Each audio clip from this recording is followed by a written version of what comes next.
Shame on you. Second Reformed Church out in Kalamazoo, Michigan. Park my car and sleep. I'm not bothering anybody by being here. I don't cause any trouble. All I do is park my car here and sleep. That's it. I don't know where else to go. So what do you think you're going to accomplish by this, man? Because it's not going to make you look good. I suggest both of you open the Bible and see. Look what it says about homeless people and poor people and what you're supposed to do. Because it's not this. It's not this. And you know it. But I expect nothing from the church. I hope you're not turning that off. Record it all. Put it on Facebook. It's not going to make you look the way you think it is. It's not. You don't have to call the police. But you would. You would, because that's what kind of people you are in this church. I'm going to put this on the internet, and a lot of people are going to see it, and you're going to be really embarrassed. Well, like the sign says, that was Second Reformed Church in Kalamazoo, Michigan. And that lady who was speaking was a homeless woman. She explains to them that she has been homeless for 18 months. She sleeps in her car. She was just parking on the church lot in order to, have somewhere safe to park and sleep in her car. And they were calling the police on her and trying to have her car towed. The first lady that you see who's recording her with the phone with the short gray haircut, she's a pastor. She's a pastor at that church. But that's not the most extraordinary part. Janice, who's behind the desk, who threatens to call the police on the homeless woman, Janice is married to a SMEX offender. Several times convicted SMEX offender. Janice ain't calling the cops on him, but she wants to call the cops on a homeless lady for sleeping on the church lot in her car. I'm not going to lie. I am enjoying these churches being exposed, because what does it cost you to just leave this lady alone to just sleep in her car on the lot? What does it cost you? Alright everyone, welcome back to the channel, and I hope you are all doing good. So guys, today we are diving into a story out of Kalamazoo, Michigan, involving a white pastor from the Second Reformed Church who has come under serious fire after a homeless woman came to the church seeking help for the night and was allegedly turned away with no compassion, no support. Guys, this story is making people angry. People are disappointed. People are honestly questioning what role the church even plays in helping the vulnerable anymore. So guys, we are here to break it down, because the vulnerable communities are suffering at this point of time in life. Let me just roll the clips, then I'll be coming back with more commentaries. In case of any thoughts, kindly feel free to let me know in the comment section. Otherwise, I'll be back. Stay tuned. You might already be familiar with this image, but if you aren't, this is one of the individuals who are under fire because they work for a church who's under fire because they turned away someone in need. No hate like Christian love. At the end of the day, these churches are not here to serve the population. They're here to serve their congregation. Babes, you think that they were going to support the unhoused? You thought that they were going to support the fucking hungry? You thought that they were going to support the unborn children or the children who were recently born? No, they weren't. And this is not me shading the girl who asked him for help. And realistically, she didn't even ask him for help. She simply said, can you let me stay in your parking lot with my car, sleeping in the car because she has nowhere else to go? When you are unhoused and you are sleeping in your car, they can tell you to get up off of wherever property, wherever parking lot, wherever place that you are in, because at the end of the day, even if you're a paying customer and you walked into, let's just say Walmart, and you bought something, guess what? They can still tell you to leave, because at the end of the day, it's private property and they don't want unhoused people around their area because they're fucking bigots. So anyways, to expect this behavior from the church, I expect it, because I know what the church is capable of. I know that the church at the end of the day is a religious business. Say this with me. Religious business. Business in the business of manipulating religious people. They're not here for spiritual advising and saving people. They're here for making money. And I'm going to say this, to churches who feel as though they can only be generous to their congregation, that doesn't sound very Christly of you. This is the pastor who sat up here and recorded her because, the girl who was unhoused was recording them because they asked her to get up here and leave. Otherwise, they're going to tow her car. Oh, I didn't know Jesus believed in towing. Oh my God. Imagine Jesus Christ says to you, if you don't get up off my land, I'm gonna tow your car. I don't know. Can someone quote me where in the Bible that was? I think I missed that part as someone who went to the church for a little second. Anyways, the more or less surprising part of this story is that Janice, the fucking front office lady, well, her husband is a sex offender. Yes.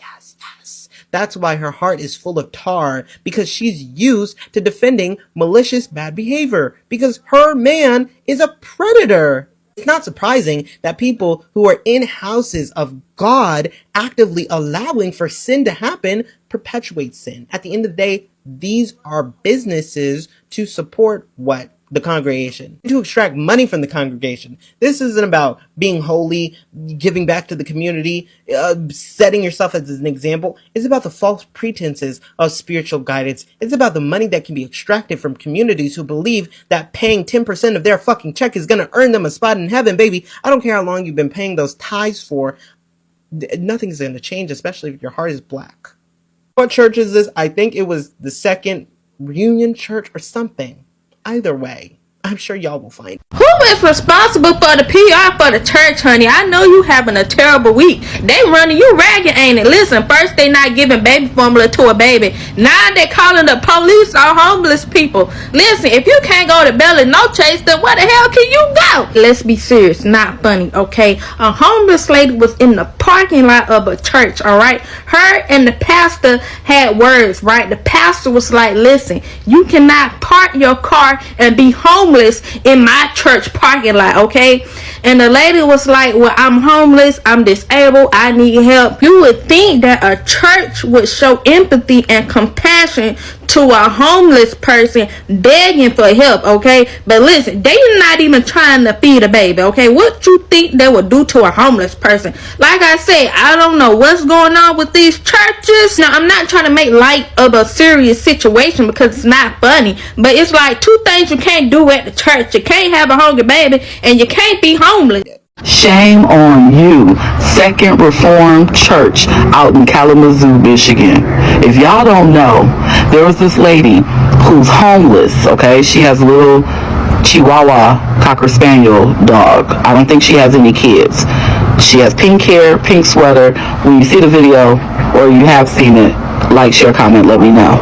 She is inside of Second Reformed Church. You can hear the music, okay? I'm assuming she's talking to the church secretary and possibly the church treasurer or something. You know, those are the people who are usually there during the weekdays.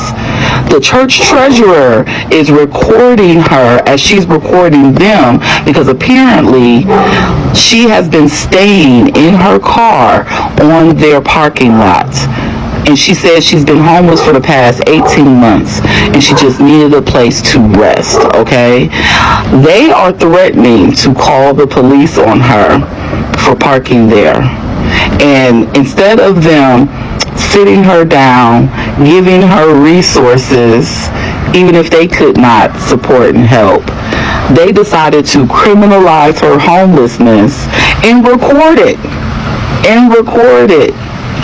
Yeah. Christians, church, that is not looking good for y'all right now, okay?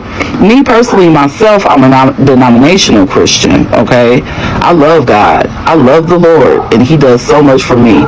So much for me, in fact, that even with the what I have, which ain't much, I'll still be willing to help somebody out, okay? You got a whole church, a parking lot that's not being used, except for on Tuesdays, Thursdays, and Sundays, and you couldn't let her park her car there so she could sleep as a homeless person? I would have hated Jesus' parents to have met y'all. Joseph and Mary wouldn't have had a chance, okay?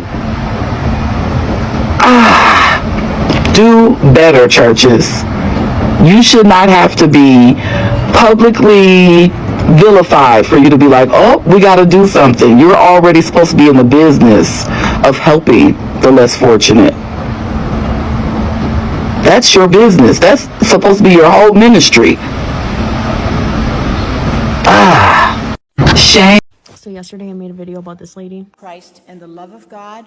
A pastor threatening a homeless woman with MS to call the cops on her for sleeping in her car in the church parking lot. I had commented on their Facebook page before I even made that video. It was a post that they had made about donating these jackets for the homeless, and I commented on there, donation for who? You're clearly not helping out the homeless, so where are they going? It also mentioned that if they deleted the comments that they were starting to get, we would clearly know that they feel no remorse. So what do? Instead of taking accountability, they should just be like, I messed up, I'm so sorry, this is what we're gonna do to change. You know what they do instead? They turn off all calls, block all emails. They deleted their Facebook just to not take a situation about a church turning away a person in need that's about to piss you off. So a church in Michigan turned away a homeless woman when she begged them not to. So this homeless woman, who has been homeless for the past year and change, has been living in her car apparently. So apparently she has nowhere to park her car. She's been parking her car on the church's grounds. I'm guessing when nobody is there, she's been staying there. And apparently the people from the church saw that as a problem. She explained her whole situation to them, and instead of them trying to help her, they told her they would call the police on her. Actually, they started recording her, as if that wouldn't add to her current situation. Matter of fact, look at this shit. I just want to park my car and sleep. I'm not bothering anybody by being here. I don't cause any trouble. All I do is park my car here and sleep. That's it. I don't know where else to go.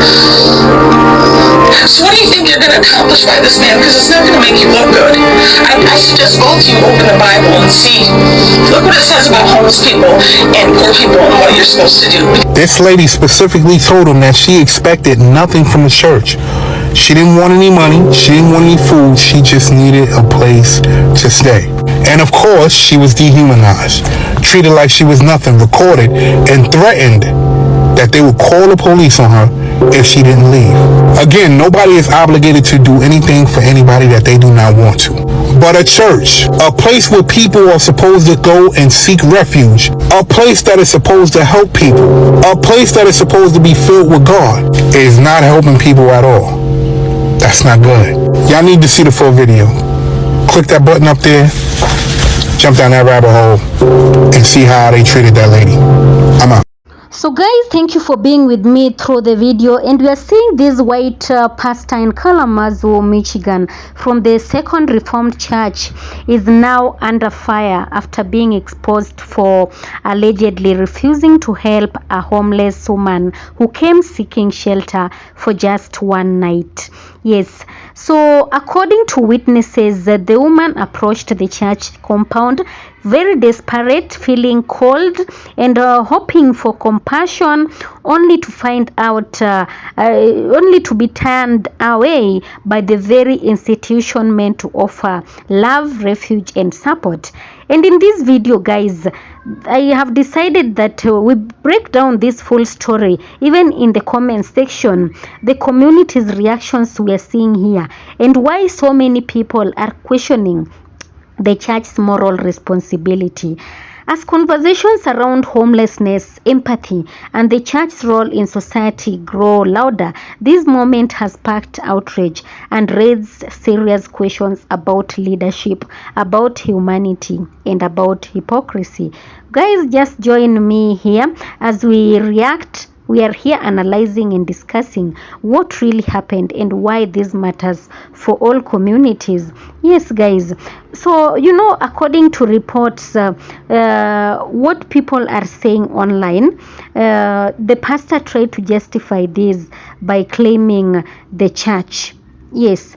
And eyewitnesses' accounts, this homeless woman approached the Second Reformed Church late in the evening. She wasn't asked for money. She was not asking for money. She wasn't causing a disturbance. She simply needed a safe place to sleep for one night. She went directly to the church compound, knocked on the door and asked for help. She believed, like many people were raised to believe, that the church is a sanctuary place where you go when you have nowhere else to turn.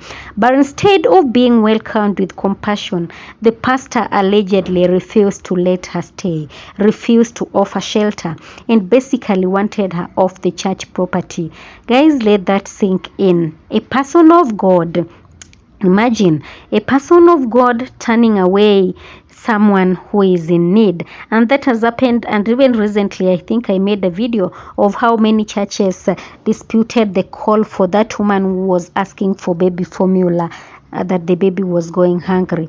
So now, according to what people are saying, that the pastor tried to justify this by claiming that the church is not set up to house people and that there are other facilities for homeless individuals in the area. But here is the problem, guys. It was late at night. Many shelters were full. And she came specifically because the church is supposed to be a place of refuge. Yes, and people are saying his response felt cold, dismissive, and completely out of line with what the church claims to stand for biblically. And honestly, they are not wrong. Even if the church doesn't have an official shelter for system, there were 1,000 other ways to show compassion. Offer a blanket, call a shelter on her behalf, allow her to sit safely inside until help arrived. But instead, she was pushed away. So the community didn't just take this lightly. This story spread on social media very fast. And people in Kalamazoo and beyond are calling out the hypocrisy. Many people are saying things like, how can a church preach love and turn away from the homeless? What's the point of a pastor who doesn't practice what he preaches? And why do these buildings stay empty all week while people sleep outside in the cold? So it's the kind of outrage that comes when people see religious leadership acting in ways that contradict the values they claim to uphold. Some are even calling for investigations into how the church uses its funds and why it can't provide even basic emergency support when someone is in dire need right at their doorstep. So here's where the story gets even deeper. This is not just about one pastor. This is about a growing pattern in America where churches, especially the large ones, distance themselves from the very people they claim to serve. We see churches with massive buildings, heated sanctuaries and resources, yet they lock their doors when someone is desperate, when people are hungry, when people are unsafe. And the question becomes, what is the church for if not this? Yes, and churches becoming businesses instead of ministries. Are pastors becoming managers instead of servants? Because moments like these expose the truth. Some institutions look holy on the outside, but offer nothing when real human suffering comes knocking. And now let me give my reaction. If someone comes to you in need, especially a homeless woman, alone, late at night, the first instinct should be to help, not to dismiss.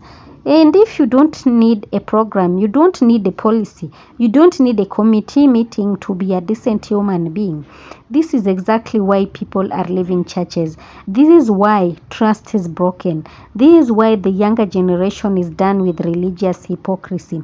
Because how do you preach love on Sunday and turn away the hungry on Monday? How do you talk about compassion but practice rejection? How do you claim to follow Jesus but ignore the very people he served? Something is not just adding up. Yes. So at the end of the day, this story is bigger than one woman and one pastor. It's about accountability. It's about morality. It's about whether churches in America have lost their purpose.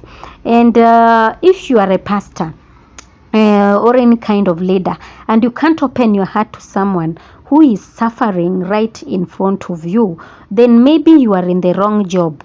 Let me know in the comments, guys, what you think. Was the pastor wrong? Should the church be held accountable? And what should happen next? So guys, thank you so much for watching. Of course, all credit belongs to the original creators of the video. This video is meant for educational purposes and commentary purposes as well. Yes, guys. kindly give this video a thumbs up, like the video, and also share this video for it to get to a wider audience, guys. And also thank you so much. Have a nice time. Subscribe and turn on that notification bell so that you don't miss on the next one. Otherwise, be blessed. Peace be with you. Until next time, guys.